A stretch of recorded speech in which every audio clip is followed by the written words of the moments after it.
मेरे प्रिय विद्यार्थियों, आज हम लोग संप्रत्यय निर्माण के अर्थ, संप्रत्यय निर्माण की प्रक्रिया और उसके शैक्षिक निहितार्थ के बारे में अध्ययन करेंगे। जैसा कि आप लोग जानते हैं कि संप्रत्यय निर्माण से संबंधित प्रश्न सभी परीक्षाओं में, चाहे वो बीएड की परीक्षा हो, एमएड की हो, डीएलएड की हो, नेट हो, टेट हो, सब में किसी न किसी रूप में इससे संबंधित प्रश्न पूछे जाते हैं। और पियाजे ने, जो कि फादर ऑफ चाइल्ड साइकोलॉजी माने जाते हैं, उन्होंने बताया था कि 2 वर्ष से 12 वर्ष तक की अवस्था में संप्रत्यय चिंतन की तैयारी चलती है। अर्थात 2 से 12 वर्ष का जो समय होता है वो संप्रत्यय चिंतन की तैयारी का काल कहा जाता है, कॉन्सेप्चुअल थिंकिंग का प्रिपरेशन पीरियड कहा जाता है।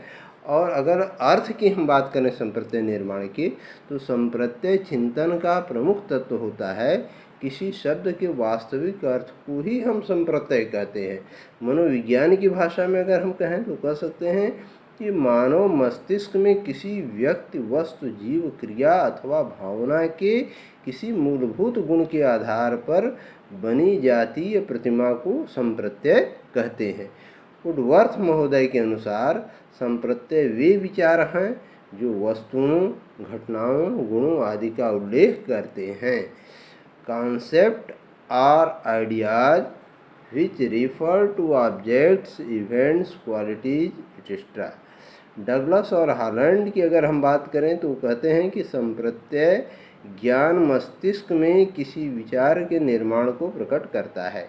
Conception refers to formation of an idea in mind। इसके पश्चात हम किस तरह से कॉन्सेप्ट का फॉर्मेशन होता है, उसका प्रोसेस क्या है, इसकी बात करें तो देखते हैं कि सबसे पहले प्रत्यक्षीकरण या निरीक्षण होता है, जिसमें समस्या का साक्षात्कार होता है। बच्चे किसी भी चीज़ को, जैसे अगर हम मान लें कि एक कुत्ते का बच्चा है, एक बकरी का बच्चा है, तो उसको देखते हैं, पहले ध्यान से देखते हैं कि ये क्या है।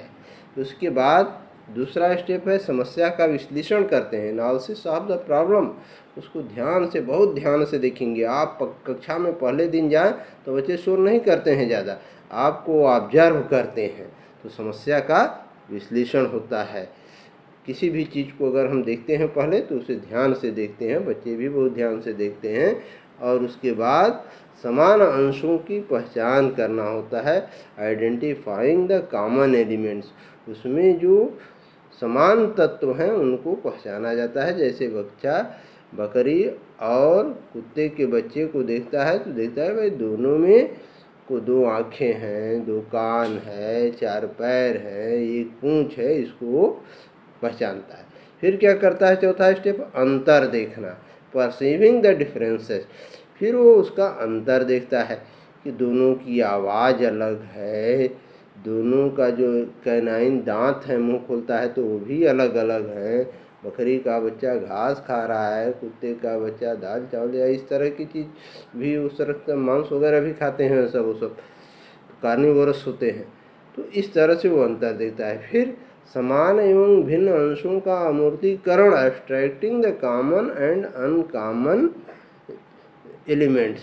जो कॉमन एलिमेंट्स है, जो दोनों में समान है उनको, और जो अनकॉमन है, दोनों का भाव उसके मस्तिष्क में पहुंचता है कि ये चीज़ कॉमन है और ये चीज़ कॉमन नहीं है दोनों में। तब वो सामान्यीकरण करता है, क्रांतिक विशेषताओं का उसमें अवबोध हो जाता है, अंडरस्टैंडिंग द क्रिटिकल फीचर्स। जैसे दांत की बात मैं कहा हूँ बकरी और कुत्ते के बच्चे में कि ये क्रिटिकल फीचर्स हैं, उनका वो अवबोध करता है।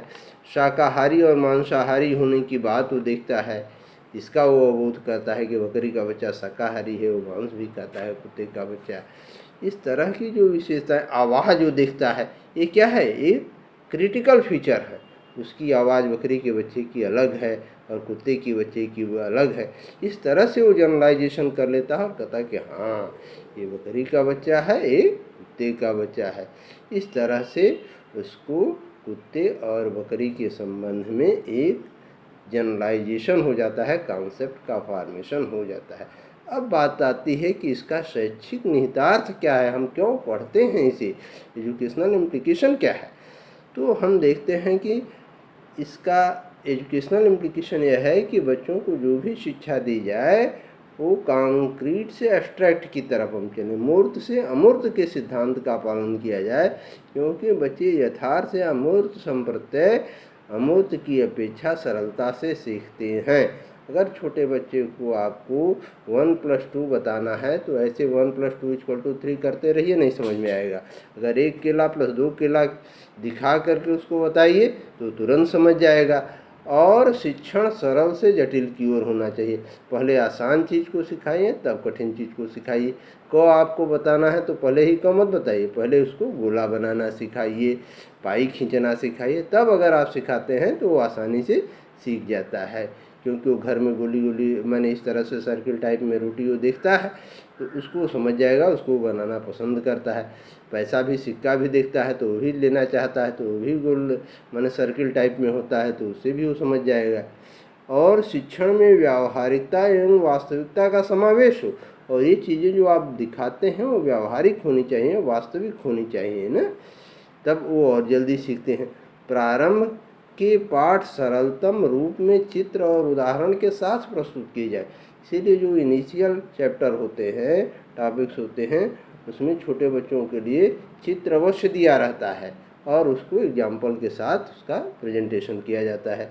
बच्चों को अपने संप्रतियों को कक्षा में व्यक्त करने का अवसर प्रदान किया जाए, अर्थात बच्चों में भी अभिव्यक्त करने की आत्म प्रकाशन की बड़ी लालसा होती है, और जब उन्हें ये अवसर प्रदान किया जाता है तब उनमें संवेगात्मक स्थिरता आती है, वो शरारत कम करते हैं और उनका विकास, उनकी कॉन्सेप्ट का फॉर्मेशन होता है, उनका विकास तीव्र गति से होता है।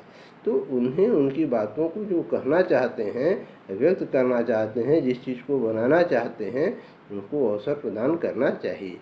बच्चों को वस्तु एवं क्रियाओं को देखने एवं समझने के अधिक से अधिक अवसर प्रदान करने चाहिए। जैसा कि हम लोग देखते हैं कि ऑपरेशन ब्लैक बोर्ड के तहत प्राथमिक कक्षाओं में सरकारी स्कूलों में ग्लोब वगैरह चार्ट आते हैं, लेकिन वो एक अलमारी में बक्से में बंद कर दिया जाता है, बच्चे नहीं देख पाते हैं सही ढंग से। लेकिन अब बात आती है कि ये सब चीज़ें आती हैं तो बच्चों को दिखाना चाहिए, तब वो पृथ्वी का क्या स्ट्रक्चर है उसको समझ पाएंगे, हैं। सीखे हुए संप्रतियों के आधार पर नवीन संप्रतियों के निर्माण का अवसर प्रदान करना चाहिए। और इसके साथ साथ जो शिक्षा मनोविज्ञान की सबसे बड़ी देन है एजुकेशन के फील्ड में, वो ये है कि पूर्व ज्ञान के आधार पर नवीन ज्ञान प्रदान किया जाए, अर्थात new knowledge should be based on the previous knowledge. तो आज हम लोगों ने इस प्रकार से कॉन्सेप्ट फॉर्मेशन का अर्थ, उसकी प्रक्रिया और उसके शैक्षिक निहितार्थ के बारे में विस्तार पूर्वक अध्ययन किया। मुझे उम्मीद है कि यह वीडियो आपको अवश्य पसंद आएगा। इसे आप लोग स्वयं तो देखेंगे ही, दूसरों को भी देखने के लिए प्रेरित करेंगे। धन्यवाद।